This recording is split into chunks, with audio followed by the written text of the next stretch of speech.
The void of space was silent, an endless black canvas speckled with distant stars, the kind of silence that pressed against the chest and reminded you of how small, fragile, and mortal you truly were.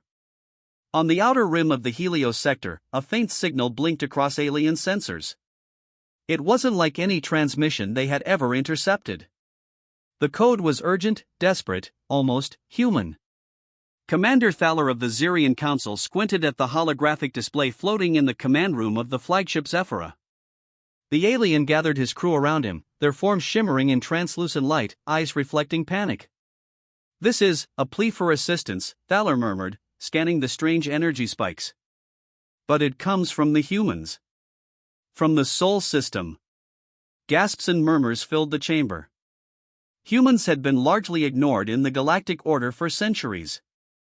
Legends spoke of them, stories passed between starfaring civilizations as a cautionary tale, but no one had actually encountered the so-called Earth fleet.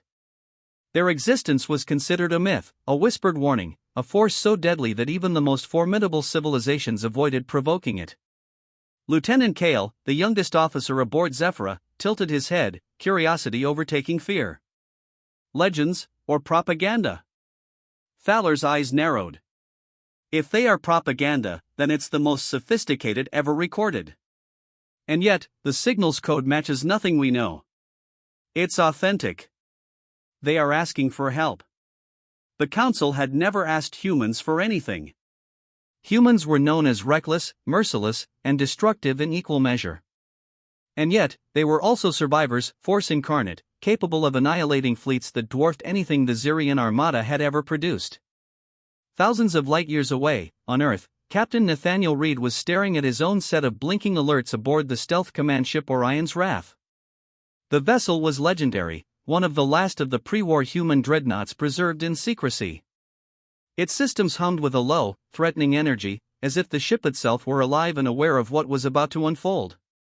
"Sir, it's an alien plea for aid," said Lieutenant Sarah Whitman, her voice tinged with disbelief.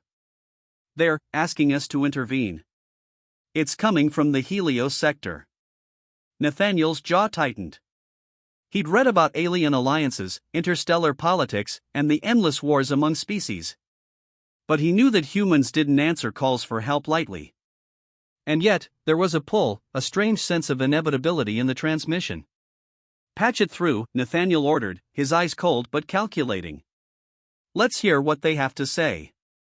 A holographic projection flickered to life. Before them floated an alien diplomat, shimmering with bioluminescent skin that shifted in fractal patterns. The being's voice was melodic, almost hypnotic, carrying an undercurrent of urgency. "Humans of Sol, we beg your intervention. Our fleets are overrun by the Kreenar Collective. Entire sectors are being decimated. We are incapable of defending ourselves. Please, your legends speak of the Sol fleet, the fleet of fury. We need you." Nathaniel leaned back, absorbing every word. Fury. That word resonated deeply.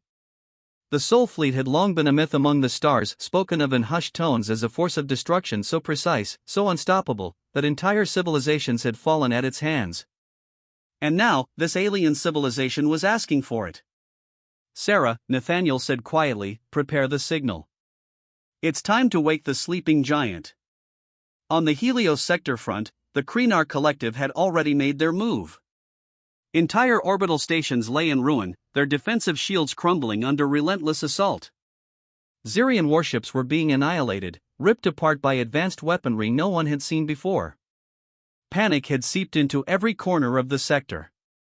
Then, from the deep shadows of interstellar space, the first human vessels arrived. Not one. Not 10. Hundreds of ships, each one gleaming with deadly precision, moving as if choreographed by a single mind. They radiated power that made the alien fleets falter in disbelief. Commander Thaler watched through his viewport as the first human dreadnought, Orion's Wrath, emerged from hyperspace. Its hull was black as the void, etched with glowing insignias that spoke of centuries of battle. The legends were real. The humans had arrived.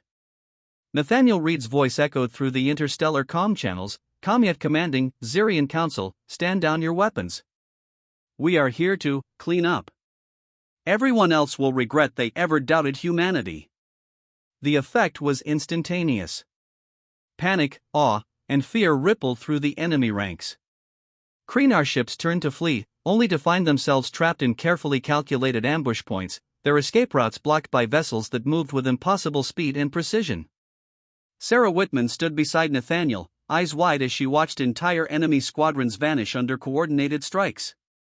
"Sir, it's like they're expecting us. Like they've always known we'd come."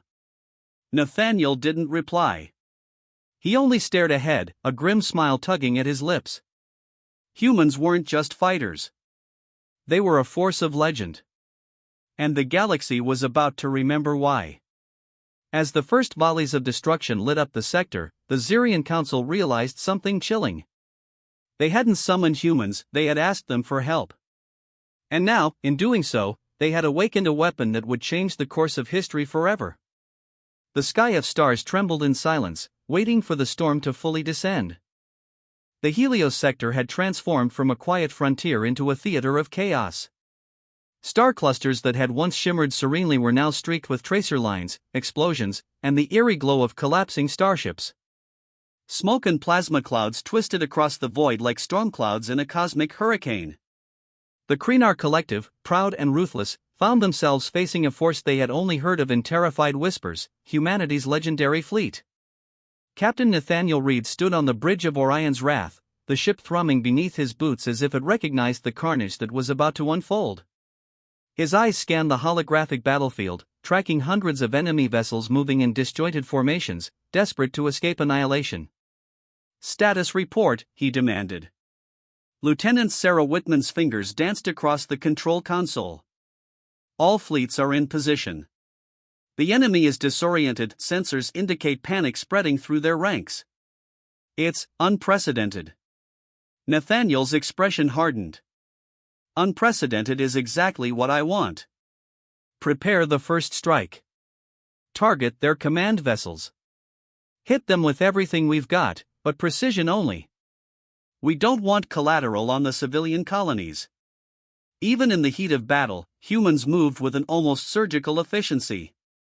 The Soul Fleet wasn't just a fleet, it was a machine of destruction honed by centuries of mythic warfare, capable of turning chaos into victory. Each human vessel moved in perfect synchrony, anticipating enemy maneuvers before they were even attempted. From hyperspace, more human dreadnoughts arrived, each one emerging from a shimmer of energy as though summoned from legend itself. The enemy fleet faltered under their sudden presence, formation breaking apart as ships collided or were obliterated before they could react. In the midst of the turmoil, the alien diplomat who had first sent the plea appeared on the Xerian command channel, his glowing form flickering with awe. "The humans, they are invincible. How is this possible? How can they coordinate so perfectly?" Nathaniel's voice echoed cold and commanding across the network. "We are not invincible. But we are methodical. We are precise. And we never forget a grudge." The Kreenar flagship, a monstrous structure bristling with plasma cannons and fighter bays, attempted to rally its forces. Its captain, a towering figure of jagged armor and venomous ambition, had never before faced anything like the Soul Fleet. "Attack! Show them the might of the Kreenar Collective." The command reverberated through space, but it was too late. Human dreadnoughts had already flanked the flagship, cutting off its escape routes and striking its engines with devastating plasma charges. One by one, the enemy vessels were disabled, their hulls ruptured, and weapons systems fried. Aboard Orion's Wrath, Nathaniel observed the battle unfolding with a mixture of grim satisfaction and cold calculation. "Deploy the boarding pods," he ordered. "Take their command crew alive. They will tell us everything about their next moves." Lieutenant Whitman hesitated. "Sir, do you really want them alive?" Nathaniel's gaze was unwavering. "Yes. There's a difference between vengeance and strategy. We don't kill what we can use to win the war. Remember that, always." The boarding pods fired from the human ships like streaks of silver lightning, latching onto enemy hulls and breaching with terrifying efficiency. Within minutes, the command decks of several Kreenar vessels were under human control. The Sol fleet moved as one, a predator in the void, silent yet lethal.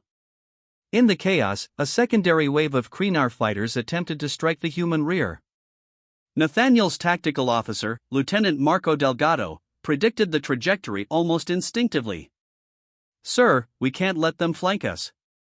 "Already accounted for," Nathaniel replied calmly. A fleet of human interceptors zipped out from hidden vectors, colliding with the Kreenar fighters in a blazing dance of light and destruction. One by one, the enemy squadrons disintegrated, leaving nothing but drifting debris. Meanwhile, in the Helios Council chambers, Commander Thaler observed the human advance with growing unease. "They are more than I imagined," he admitted quietly. "Legends do not prepare you for this reality." The alien diplomat on the holographic channel whispered frantically, "They will not stop. They are unstoppable." Nathaniel's voice cut through the panic like a blade. "We stop when the threat is neutralized. Until then, we act." As the battle reached its climax, Nathaniel directed his fleet toward the Kreenar capital station. It was a massive installation, orbiting a dying star, bristling with weapons capable of decimating entire planetary systems. The human fleet approached cautiously, aware that the station was heavily shielded and capable of launching counterattacks that could devastate the sector. Nathaniel activated the Orion's Wrath supercannon, a weapon long whispered about in galactic legends. The hull of the ship vibrated with pent-up energy as the cannon charged. "All hands, brace for impact," he commanded. The beam fired, piercing the capital station's shields in a blinding flash. The explosion rocked the surrounding space, sending waves of debris spiraling into the void. Enemy vessels caught in the shockwave were obliterated instantly. The Kreenar's morale shattered, their fleet broke apart completely. Amid the carnage, Nathaniel's voice was calm but filled with a subtle, unstoppable authority. "Tell the galaxy that humans answer calls for help, but we never come quietly. Remember this, legends exist for a reason." As the dust settled, Lieutenant Whitman turned to Nathaniel. "Sir, did we just annihilate an entire fleet?" Nathaniel's face was stoic, but a hint of grim satisfaction flickered in his eyes. "We did what was necessary. Remember, Sarah, humanity survives by being precise, relentless, and terrifying when needed. The legends will remember this day forever." And in the far reaches of the Helios sector, messages began to circulate through alien channels, whispers of a human fleet that had appeared like shadows in the void, exacting vengeance and salvation simultaneously. Stories of the Sol fleet spread like wildfire, and even the Kreenar survivors would carry tales of humanity's wrath back to the darkest corners of their empire. But for Nathaniel Reed and his crew, the fight was not over. The galaxy was vast, threats were endless, and humanity's wrath had only begun to stir. They would wait, they would strike, and when the next call for help came, the legends would awaken once more. The Helios sector was bathed in the glow of aftermath.